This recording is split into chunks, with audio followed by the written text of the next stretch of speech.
Fred VanVleet tearing his ACL is such a bigger deal than you really think. Now look, I'm not pumping my fist into the air of my chest out and saying that he was the best player on the Rockets. He averaged 14 points and 6 assists, not the most shocking stat line in the world, but we are talking about a guy that did run the offense in some kind of way, right? Well, look at the point guard position for the Rockets right now. Nobody can play point guard but Fred VanVleet. I guess technically Aaron Holiday, a random bench player who not many people know about, and there's a reason he's a rotational role player. Fred VanVleet was a guy who could run the offense but could also shoot, cause space out the floor could get you buckets. When I look at this roster right now, who is really gonna facilitate the offense other than Kevin Durant? And this is why it absolutely sucks that Fred got injured, because I was looking at this Rockets team as so complete. Like when you look at the whole roster, they don't really got no flaws, right? At the center, they had Alfred Sengun for offense. They had a vertical center in Clint Capella and a rebounding center in Steven Adams. For that small forward, power forward position, of course they had KD, they had Tari Eason, they had Jeff Green's old ass, they had Jabari Smith Jr., Jason Tate, and Amen Thompson. And they had a diverse amount of shooting guards coming off the bench too. And that's why it sucked that Fred VanVleet got injured out of all people. The point guard position was the only weak part of their team. And honestly, I feel like I should be an NBA GM sometimes, because the easiest formula to winning a championship in the NBA is getting a lot of depth with some star players. That's it. Now let me explain myself. 1 or 2 all-stars and a lot of depth. And when I mean a lot of depth, I mean 4 or 5 solid role players that could come off the bench and score 14, 15 in a vital game. I think the Thunder are literally the perfect example of that. Isaiah Joe, Cason Wallace, Aaron Wiggins, Chet Holmgren, and about 1,000 other role players I probably forgot about, plus SGA, the MVP, and Jalen Williams, who is one of the better all-stars in the league. And when I was looking at this Rockets team, I'm like,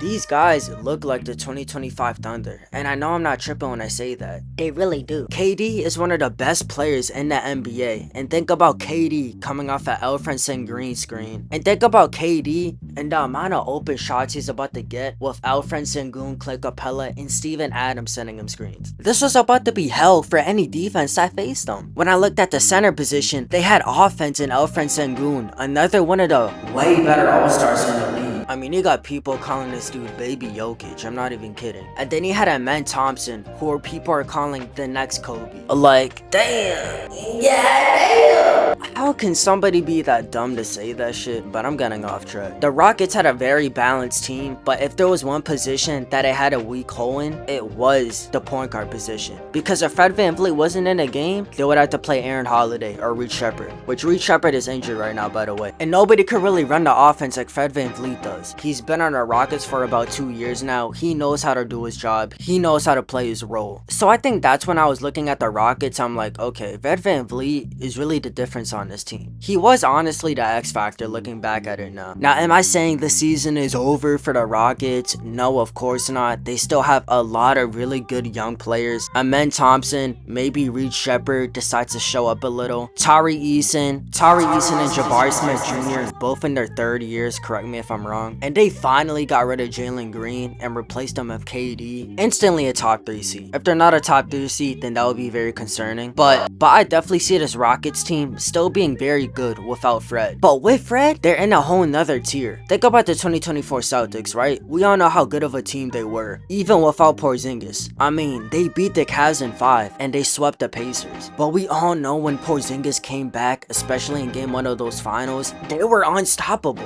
They could not be guarded, and that's how I feel about this Rockets team with Fred. The amount of spacing Fred provides, he is the ultimate X factor, just like Porzingis was. Now, am I saying that Fred is Porzingis? No. But am I saying that he's an X factor to his team like Porzingis was? Yes. But time will only tell, man. I want to hear what y'all think about the Rockets. Do y'all think the Rockets are cooked without Fred VanVleet, or am I overreacting right now? If y'all liked the video, leave a like, subscribe, and turn notifications on. Jazz family, we posting more consistently now. And until later, I'll see y'all on Mars. Peace. You telling me you falling out of love with me. Hope you can find someone to love you better than I did. Taking our memories on love and treating it like nothing.